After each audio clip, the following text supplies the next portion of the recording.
जाने वाले हो और हम विजयी हो चुके हैं, राज प्राप्त हो गया है।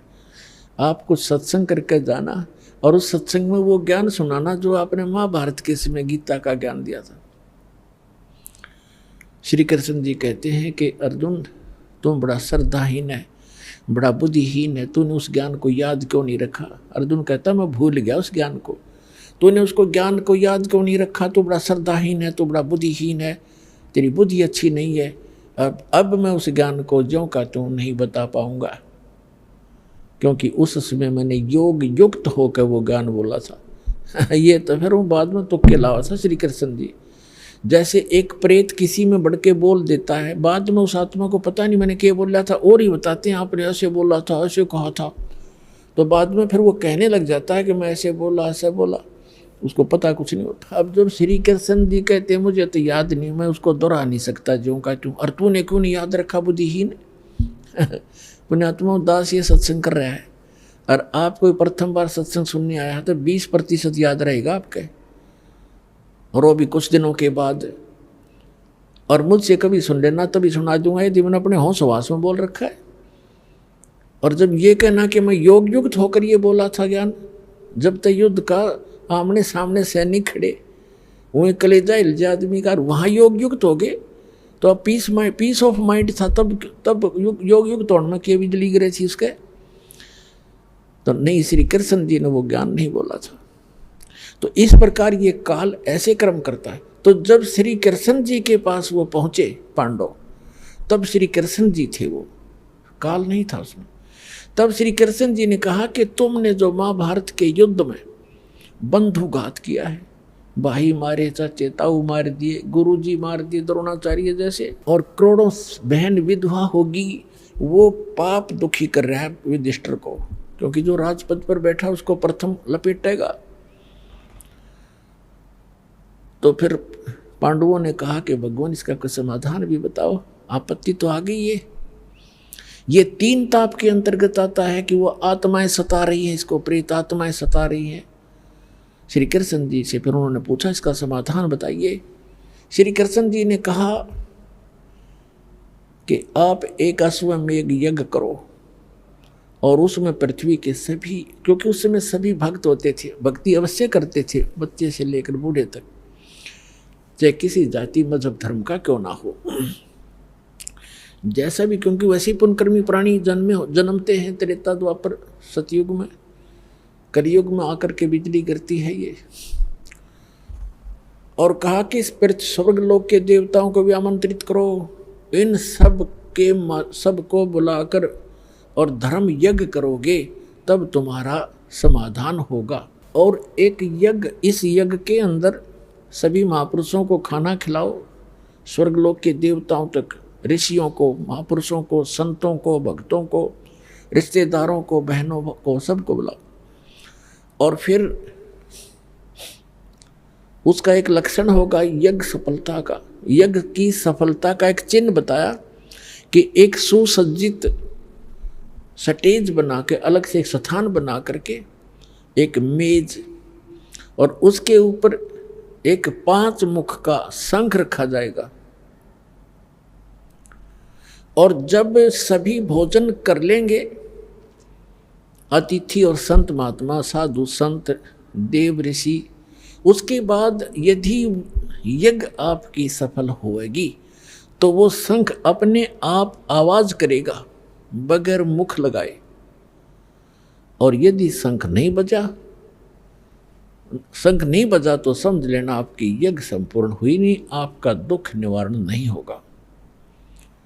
अपने आत्माओं, अर्जुन तो भुगत भोगी था, गीता का ज्ञान कानों से सुन रहा था, और नैया बात तो उसका याद थी कि तुमने कोई पाप नहीं लगेगा, इस बात पर तड़ ही रहा था। वो सोचा था किसी तरह टल जा, भला उस युद्ध करना चाहे नहीं था, यहाँ तक कह दिया था कि हम भिक्षा का अन्न मांग कर खा लेंगे पर हम ये जुल्म नहीं करेंगे। लेकिन फिर इसी दुख से तो दुखी था कि पाप लगेंगे, और पाप का समाधान उसमें सबसे पहले कर दिया कि तुझे पाप नहीं लगेंगे, मन न मार रखे तो युद्ध कर ले। अब जब उसने ये सुना कि तुम्हारे को वो पाप दुखी कर रहे हैं जो तुमने महाभारत में हत्याएं की है, अब अर्जुन के मन में वह बात घनी खटक गई।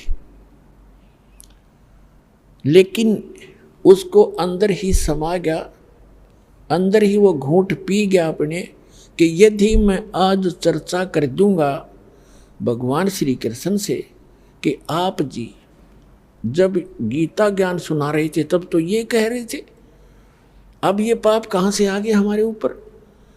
तो मेरा भाई जो है ऐसे स्वभाव का है, ये ना सोच बैठे कि मेरे इस समाधान में, संकट निवारण में करोड़ों रुपये लगेंगे, क्योंकि 88,000 ऋषि, 33 करोड़ देवता, 12 करोड़ ब्राह्मण, 56 करोड़ यादव और ना जाने कितने आम जनता व भोजन करने के लिए आमंत्रित करनी थी, और उनके भोजन में कितना खर्च होना था, बहुत गना। तो अर्जुन ने सोचा कि भाई ये ना सोच बैठे कि अर्जुन मेरा समाधान नहीं चाहता है और इस खर्चे से डर के भगवान के कृष्ण जी के साथ वाद विवाद इसलिए कर रहा है, और ये ऐसे स्वभाव का व्यक्ति है जब इसके मन में ये आगी बात युधिष्ठिर के, ये कब मर जाएगा पर समाधान नहीं कराएगा। अर्जुन ने इस बात को समझकर अपने अंदर वह सब्र की घूंट पी और चुप रहा। श्री कृष्ण जी से कहा कि आप तिथि और स्थान निहित कर दो, हम अपना निमंत्रण देने जाएं। ऐसे ही हुआ, भगवान श्री कृष्ण जी ने तिथि और स्थान निर्धारित कर दिया। उसके लिए सभी की सेवा लगाएगी, आप इधर निमंत्रण दे के आइए, आप इधर जाइए। इधर काशी शहर की तरफ भीमसेन का नंबर था, उसकी ड्यूटी सेवा थी निमंत्रण देने की, और काशी शहर के बाहर साइड में ही परमात्मा का वो प्यारी आत्मा सुदर्शन रहा करता कुटिया में, और वही साथ में ही परमात्मा का दूसरे थोड़ी सी दूरी पर उनका अपना घर झोंपड़ी थी। तो ऐसे निमंत्रण देते देते भीम पहुंच गया उस सुदर्शन जी की कुटिया पे। सुदर्शन जी काफी प्रसिद्ध हो रहे थे उस समय, संत साधु के रूप में, आसपास भी अच्छे आत्मा है, भगत हैं। तो सुदर्शन जी से कहा कि महाराज मैं राजा युधिष्ठिर का भाई भीम हूं, और हमने एक यज्ञ का अनुष्ठान किया है, धर्म यज्ञ, आप आइएगा, आपको निमंत्रण देने आया हूं। तो सुदर्शन जी ने को पता ही था, क्योंकि वो ज्ञान से परिचित था। उसने कहा कि भीमसेन, तुम्हारे घर पे जो खाना खाएगा उसका भी सर्वनाश हो जाएगा। तुम इतने अपराधी व्यक्ति हो, तुमने अपने सुख के लिए करोड़ों बहनों को विधवा कर दिया और करोड़ों बच्चों को अनाथ कर दिया, और आज तुम सुख की इंतजार करते हो, तुम्हें सुख सपने में भी नहीं हो सकता। ऐसा जुल्म कर रखा है, तुम महाअपराधी हो। अपने आत्मा भगत तो वही होता जो साची को है, और मुझे बुलाना है तो मुझे जो यज्ञ तुम करने जा रहे हो, ऐसी 100 यज्ञ कभी कर रखी हो, उन 100 यज्ञ का संकल्प मुझे दे दो, वो पुण्य दो मुझे, तब तुम्हारे घर जाकर मैं रोटी खा सकता हूं। इतना पाप लगा मुझे। अब भीमसेन कहने लगे, वो पहलवान था, कहने लगा भगत बाबा जी तूने आना हो तो आना, और ज्यादा बकवाद ना करे। युद्ध ऐसे नहीं जीता हमने एक के मारू था, 4 पड़े थे, गदा के सामने को टिकने वाला नहीं था, और मुझे अपने भाई से डर लगता ना, तेरी अभी टीटवी दबा देता मैं। ऐसे अपशब्द बोल रहा, को बोल तू। अब भगत जी शांत हो गए, अकी बोलूंगा जी पीट भी देगा पहलवान। सुदर्शन जी चुप हो गए, नीचे गर्दन कर ली, भाई भी राजा है कह रहा के कर देगा। कहनी थी वह कह दी। युधिष्ठिर आ गया भीम, ना ये ना आना होता कि तेरे बिना यज्ञ पूर्ण नहीं होगी, हमारे साथ भगवान श्री कृष्ण भी तो हैं। वो श्री कृष्ण जी ने सोपरी मान रहे थे। अब क्या हुआ कि उस यज्ञ का निश्चित समय आ गया। और सभी 33 करोड़ देवता, 88,000 ऋषि, 12 करोड़ ब्राह्मण, 56 करोड़ यादव श्री कृष्ण जी के वंशज द्वारका से चलकर आगे, और न जाने कितने भक्त। आसपास के जनसाधारण आगे भोजन, भंडारा शुरू हो गया, सबने भोजन खा लिया और शंख टस से मस नहीं हुआ। युधिष्ठिर जी ने कहा कि भगवान अब क्या रहा, होगी हमारी यज्ञ पूर्ण के नहीं, यह शंख तो बजा ही नहीं, शंख के बजे बिना यज्ञ संपूर्ण नहीं हो सकती। तब उसने कहा कि भगवान आपने भी भोजन खा लिया और ये 33 करोड़ देवता, 88,000 ऋषि, 12 करोड़ ब्राह्मण, चारों वेदों के कंठस्थ याद करने वाले, इन्होंने भोजन खा लिया और फिर भी शंख नहीं बजा। भगवान हमारे पाप ज्यादा है, किसी का दोष नहीं, हमने बहुत जुल्म कर रखा है, सचमुच ये शीघ्र से खत्म होने वाले नहीं है। तो उधर से क्या हुआ, श्री कृष्ण जी ने कहा कि युधिष्ठिर इस शंख को बजाने वाला नहीं आया। श्री कृष्ण युधिष्ठिर जी ने पूछा भगवान ऐसे ऐसे महापुरुष यहाँ बैठे हैं, स्वर्ग लोग के देवता भी आगे हैं और आप जी ने भोजन कर लिया, अब कौन है ऐसा महापुरुष आपसे बढ़कर? श्री कृष्ण जी ने कहा कि एक सुपच नाम का, सुदर्शन नाम का एक सुपच है, वाल्मीक है, वाल्मीक जाति में जन्मे थे, नाम सुदर्शन था। जैसे आजकल हरिजन कह देते हैं, शेड्यूल कास्ट कह देते हैं, उसे सुपच कहा करते थे। कि उस सुदर्शन को आमंत्रित नहीं किया तुमने महात्मा को, तो भगवान उसने युधिष्ठिर ने कहा कि उधर काशी साइड में हमने भीम जी की ड्यूटी लगाई थी, उसके पूछते हैं। भीम को बुलाया गया और उससे पूछा कि भैया आपने ऐसे ऐसे भगवान श्री कृष्ण जी कह रहे हैं, एक सुदर्शन नाम के वाल्मीक थे महात्मा भक्त, उनको नहीं आमंत्रित किया? भीमसेन कहने लगा कि मैंने उसको निमंत्रण दिया था, लेकिन वो तो कबूल आदमी है, वो तो ऐसी बकवाद करने लग गया, तुम तो अपराधी हो, तुमने जुल्म कर रखा है, करोड़ों बहन विधवा करके आज तुम राज कर रहे हो, और तुम्हारे घर पे मैं अन्न उस समय खाऊंगा, तुम ऐसी ऐसी यज्ञ जो करने जा रहे हो 100 कर रखी हो, उसका फल मुझे दो, तब मैं रोटी खाऊं, ना तो पाप लगे तुम्हारे अन्न खाने वाले को भी, इतने अपराधी हो तुम। अब श्री कृष्ण जी को पता था यो भी मोटे दिमाग का है, इसने भी कुछ बकवाद करी होगी। तो श्री कृष्ण जी ने पूछा फिर आपने क्या उत्तर दिया? कि मैंने उसे ये उत्तर दिया कि तूने आना हो तो आ, न तेरे आने से न आने से क्या मैं हमारा काम अड़ जाएगा, और मुझे आपसे और भगत हमारे भाई से डर लगता था ना उसको, मैंने कहा कि मैं उनसे ऐसे डरता हूँ ना, तेरे को कभी टीट भी दबा देता तेरी, मैंने ये कह दिया। कृष्ण जी ने कहा कि देखो भैया, संत साधु संतों के साथ बकवाद नहीं की जाती,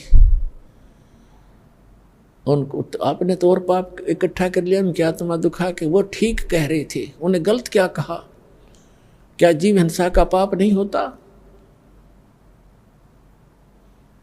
और आपने गलत किया। चलो मेरे साथ, पांचों पांडव और छठे श्री कृष्ण भगवान रथ लेकर वहां पहुंचे। 1 किलोमीटर दूर रथ रोक दिया, 1 मील, और कहा नीचे उतरो। नंगे पैरों चले वहां से, रथ पीछे पीछे आ रहा है खाली, और जाकर के श्री कृष्ण, और उसमें क्या हुआ कि सुदर्शन जी ने अपने पूज्य गुरुदेव करुणामय जी से कहा कि महाराज आज मेरे से गलती तो बन गई। क्या भाई? कि भीम आया था, माँ उसका युधिष्ठिर का राजा का भाई, और ऐसे ऐसे कोई यज्ञ कर रहे हैं वो, और उन्होंने मेरे से कहा, मैंने उनको ये कह दिया। परमात्मा बोले भाई तूने सही कह दिया, साधु संत तो साची ही कहा करते हैं, गलती नहीं की बेटा, पर बताऊं उनका यज्ञ पूर्ण ना हुए उसको वो फेराऊंगे तेरे पास, सुदर्शन ने सोचा वो फिर सिर में दर्द करेंगे तो खिसक ले यहाँ से। वो वहाँ से खिसक गया। 10-15 दिन का टूर प्रोग्राम बना के। अब परमात्मा ने देखा भगत की इज्जत रखनी जरूरी होती है। आप ही आकर बैठ गए सुदर्शन रूप बना के कबीर परमात्मा करुणा में। अपने आत्माओं एक अध्यात्म शक्ति ऐसी होती है, अपने आप सामने वाले को पता लग जाता है कि इसके अंदर कुछ है भक्ति। तो श्री कृष्ण जब वहाँ पहुँचे, आँखों में आँख मिली दोनों भगवानों की, श्री कृष्ण जी आपे नतमस्तक हो गए, दंडवत प्रणाम किया मुकुट समेत। अब तो श्री कृष्ण जी ने प्रणाम किया एक झोपड़ी मास्टर के आगे, तो उनकी क्या औकात थी, 5 पांडवों ने भी दंडवत प्रणाम किया। उनको नरम करना था।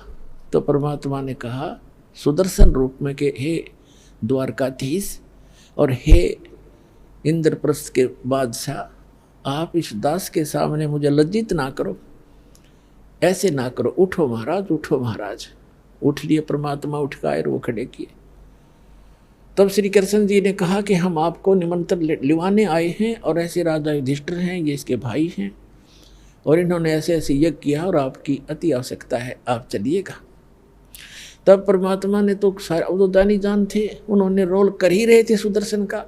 कहा कि मैंने इस पहलवान से कहा था मेरी वो शर्त पूरी करो, 100 अश्वमेध यज्ञ का फल मुझे दो, तब मैं चलूं। अपने आत्माओं चारों युग में मेरे संत पुकारे, को के कहा हम हेल रे, हीरे माणक मोती बरसे ये जग चुगता ढेल रे। सतयुग में सत सुकृत कह टेरा, त्रेता नाम मुनिंदर मेरा, द्वापर में करुणा में कहाया, कलयुग नाम कबीर धराया। तो परमात्मा ने चारों युगों में ये वाणी बोली है जो भगवान लीला किया करता है, वेदों में भी प्रमाण है। तो श्री कृष्ण जी ने कहा कि परमात्मा आपकी वाणी है, संत मिलन को चालियो तजमाया अभिमान, और जो जो कदम आगे रखे ओ हे यज्ञ समान। आपकी वाणी है दाता कि संत को मिलने के लिए जब चलो तो अपने अभिमान को घर रखावे।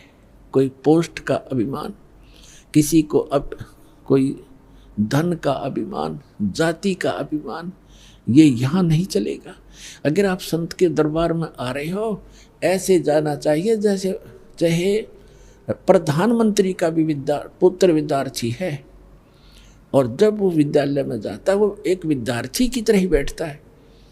ऐसे ही सब बच्चों के साथ हिल मिल कर रहता है, और अध्यापक आते हैं, खड़ा होता है, उनको प्रणाम करता है। अध्यापक उनको खुड़काते धुड़काते भी हैं जो ठीक से पढ़ाई नहीं करता। तो और जैसे दूसरा उदाहरण देते हैं कि जैसे कोई भयंकर बीमार हो और उसका रोग असाध्य रोग और गुप्त रोग हो, आसपास के डॉक्टर उसको इलाज से मना कर दे और कहें जाइए ऑल इंडिया इंस्टीट्यूट में अपना टेस्ट कराइए और इलाज कराइए, तो कितना बड़ा अधिकारी हो और कितना धनवान हो और कितना पोस्ट और जाति का भी उसके अंदर वो बना हुआ हो अफलातून, उससे में उसकी हवा निकल जाती है। जहाँ डॉक्टर कहता है यहाँ खड़ा होइए, वहीं खड़ा हो जाता है। कहता है लेट जाइए, लेट जाता है। कपड़े निकाल दिए, तुरंत निकाल देता है। ये टेस्ट करा के लाइए, वो तुरंत जाके खड़ा हो जाता है। उससे में उसको अपनी जान दिखाई देती है, वो पद नहीं। तो अपने आत्माओं, जब आप सत्संग के अंदर आओ, सतलोक आश्रम बरवाला में, ऐसे आना चाहिए जैसे एक बालक आया करते हैं, एक रोगी आता है। यहाँ पद और पोस्ट और धन का जो है किसी प्रकार का भी अहम आपका विद्वान नहीं होना चाहिए। सेवादार कहते हैं यहाँ उठ भाई, यहाँ बैठ जा। अच्छा भाई, यहाँ बैठ जाऊँगा। अब ये सब आपके हित के लिए करते हैं। कभी कहते हैं यहाँ नहीं भाई, वहाँ बैठ जा। अच्छा भाई, वहाँ बैठ जाऊँगा। आप यहाँ खा लो बैठ कर। अच्छा भाई, यहाँ खा लेता हूँ। तो ऐसे विमान होना चाहिए। एक गुर्रा हुआ, क्यों अब यहाँ से उठा, अब यहाँ बैठा रहा है, क्या तो हुआ। तो इस तरह की बातें भगत नहीं करा करते। ठीक है, नए नए आते हैं, कोई बोल भी देता तो उसके लिए हिदायत दी जाती है।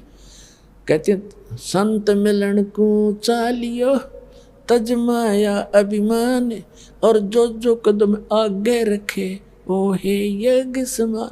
कोई भी जहाँ से आप चल कर आए हो और वहाँ से यहाँ तक जितने भी आपके कदम बनते हैं, चाहे आप गाड़ी में आए हो और चाहे मोटर में आए हो, चाहे बस में आए हो या अपने व्हीकल में आए हो, वहाँ से यहाँ तक जितने भी कदम आपके बनते हैं, ये काउंटिंग भगवान के दरबार में।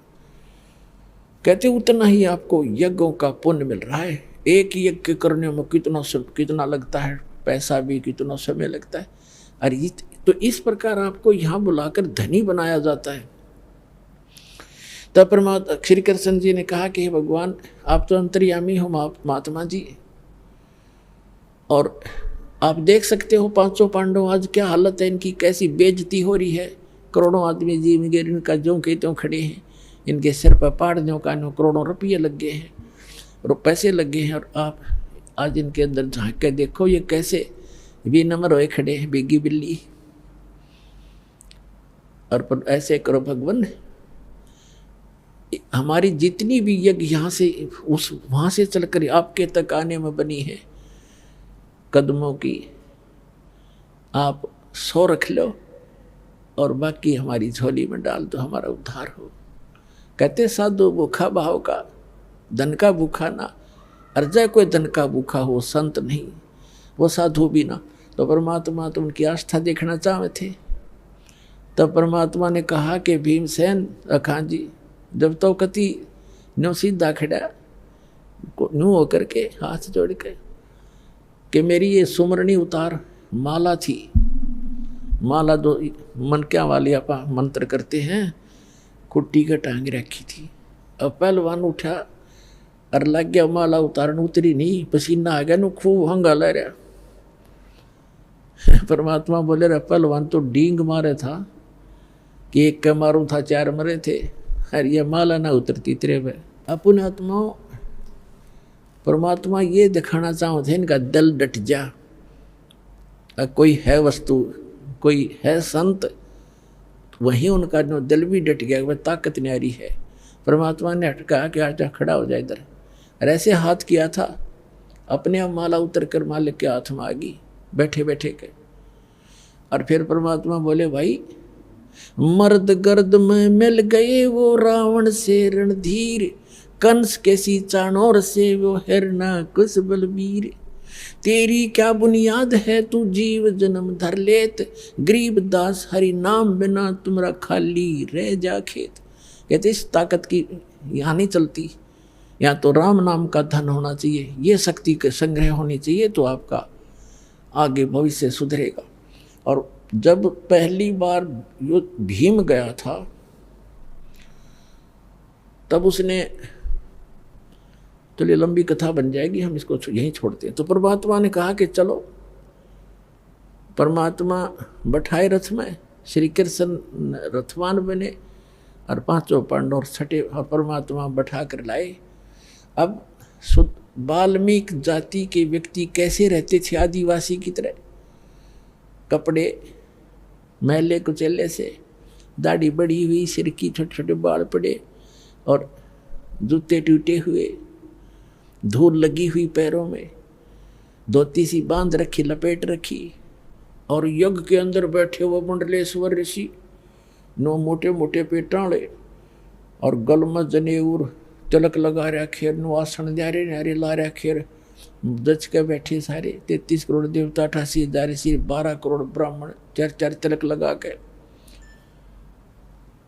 और उस सभा के अंदर जब कबीर साहब प्रवेश हुए तो सभी देख रहे हैं कि ये किस, और वो क्या कह रहे हैं आपस में कि इनके पाप ही इतने हैं, अब शंख कैसे बजे, इन घोर पाप कर रखे। जब इन पाप कर रखे हैं उसके समाधान के लिए तो संत साधु बुलाए जाते हैं। तो हमारा टिंडे लेना आए थे जब हम कुछ, तुम्हारे पास कुछ है ही नहीं थे। और उल्टे उसको कहते हैं, जब परमात्मा प्रवेश हुए कबीर सुदर्शन रूप में और मुँह पर परने करके यूँ करेगा इनका यज्ञ, यूँ करें एक दूसरे ने। श्री कृष्ण जी ने कहा द्रौपदी बढ़िया भोजन बना दे, ये महापुरुष खाना खाओगा और प्रसन्न हो गया ना खाना खाने से, तो तुम्हारा शंख बजेगा। अब द्रौपदी ने तो नौकरों का भी सहयोग नहीं लिया, अपने हाथ से रोटी बनाई, क्योंकि फंस रहे हो तक कति बुरा हाल हो रहा, इतना दंडा लिया और बात न्यो की न्यो। अपने हाथों खाना बनाया, कचौड़ी, पकौड़ी, दही बड़े, जलेबी, हलवा, पूरी, खीर, सारा कुछ बना के न्यारी न्यारी कटोरिया में थाली में सजा के रख दी। परमात्मा सुदर्शन जी ये सुदर्शन रूप में बैठे थे तो मालिक ही। अब द्रौपदी ने न्यों सोचा था कि ऐसा बढ़िया भोजन बना दिया, यो घास फूस खाने वाला व्यक्ति जंगल में रहता है, आज खा के भोजन ने न्यारे न्यारे पकवान उंगली चाटता रह जाएगा, 100 जगह गुण गाओगा मेरे। अब भोजन खिला द्रौपदी ने। और प्रत्येक बहन का ये एक कुदरती स्वभाव होता है, कोई अतिथि आ जाता है उसके लिए विशेष भोजन बनाने में विशेष ध्यान रखती है कि कहीं ये बाहर जा करके और मेरी बदनामी ना कर दे कि उसमें नमक ठीक नहीं था, मिर्च गड़ी थी, या ठीक अच्छा नहीं लगा भोजन। इसलिए वो हर संभव कोशिश करती है कि खाने वाला मेरी प्रशंसा करे। द्रौपदी ने इसी उद्देश्य से भोजन रखा और परमात्मा ने, वो तो लीला करते हैं, उन्होंने क्या किया कि ये मन आज तय नारे नारे स्वाद कर लेगा और कल हमने तो फिर घास फूस खाना, ये तो फिर बिगड़ गया। उन्होंने क्या किया, अब सुदर्शन जो था वो 5 ग्रास खाता था, उसने अपना नियम बना रखा था कि एक जब भी खाना खाऊंगा, जैसे 1 फिर 2 3 4 5 ग्रास खा के बंद कर देता था। इतना अब अल्पाहार था, उसका संयम रखता था। तो परमात्मा ने ये भी दिखाना था कि मैं सुदर्शन ही हूँ। सुदर्शन का रोल कर रहे थे, रोल भी वही होता अच्छा है, वो जो कोई किसी का रोल करता है सही करे वही तो अच्छा लगता है। तो परमात्मा ने वो सारी कटोरियों में से थोड़ा थोड़ा भोजन ठाठा के, खीर भी, हलवा भी, पूरी भी तोड़ दी छोटी सी, और कचौड़ी भी, पकौड़ी भी, दही भी, उसका भाई मिला ली और लगे न्यू करने। अब द्रौपदी देखा बेटी बैठी, अक मैंने तो 1 घंटे तक तुम्हें मांग फुड़वाई, अरे यू का के शंख बजाओगा, गल योग सूदर का सूदर ही रहा, इसने खाना भी ना आता। ये मन बड़ा बदमाश है, 1 मिनट में पता नहीं क्या सोच जा और कर्म बिगड़वा दिए। परमात्मा जानेंगे क्योंकि वो अंतर्यामी थे। द्रौपदी तक घनी नो सोच रही है कि हमारा जैसा आहार और भोजन इनको कितना ना मिलता ठीक से। अब परमात्मा ने एक बार खाया, शंख बोला, वहाँ रखा, दूसरी बार खाया, फिर बोला, 5 बार में जितना थाली में डाला था खा लिया, और 5 ही बार वो शंख बज के बंद हो गया। युधिष्ठिर बड़ा खुश हुआ कि हे भगवान, बड़ी दया हुई आपकी, ऐसा महापुरुष आ गया और हमारा काम बन गया। तो श्री कृष्ण जी ने कहा, काम को नहीं बना अभी, यो शंख तो कंटिन्यू बजना चाहिए था, बहुत देर तक बजेगा, ये तो 5 बार बजा है, इससे बात नहीं बनी। तो श्री युधिष्ठिर ने कहा कि अब किसको बुलाओगे भगवान, अकीब और कोई बुलाना बाकी नहीं रह रहा। इस आपने के वाल्मीकि दिखाई दे है यो हरिजन सा, इसके एक बाल के बराबर ये 3 लोक नहीं है, इतना सिद्धि शक्ति युक्त है ये सुदर्शन। अब श्री कृष्ण जी भी बेसिक तो हम अंतर्यामी मानना थे, इतने अंतर्यामी नहीं थे, पर जो आभास जरूर था कि ताकत है इनके अंदर। तब श्री कृष्ण जी ने कहा कि अपने घर में कमी है कोई, वो देखेंगे। द्रौपदी बुलाई और द्रौपदी से कहा कि बहन, आप जी ने जब ये खाना खा रहे थे महात्मा, आपके मन में कोई दोष तो नहीं आया? सच्ची बताना अब, नहीं तो बात बिगड़ जाएगी। तो द्रौपदी ने सारी सच्ची बता दी कि महाराज मैंने 1 घंटे तक भोजन तैयार किया, न्यारे न्यारे आइटम बनाए, और मैंने ऐसे ऐसे सोचा था कि उंगली चाटता रह जाएगा महात्मा और बड़े गुण गाओगा मेरे। इन्होंने जब सारा इकट्ठा कर लिया तो मेरे मन में न्यू दोष आ गया कि यू शेडियल सा आदमी हैं, नहाना न दौड़ा इसने, और ये इसने खाना भी ना आता है, किसके शंख बजाओगा।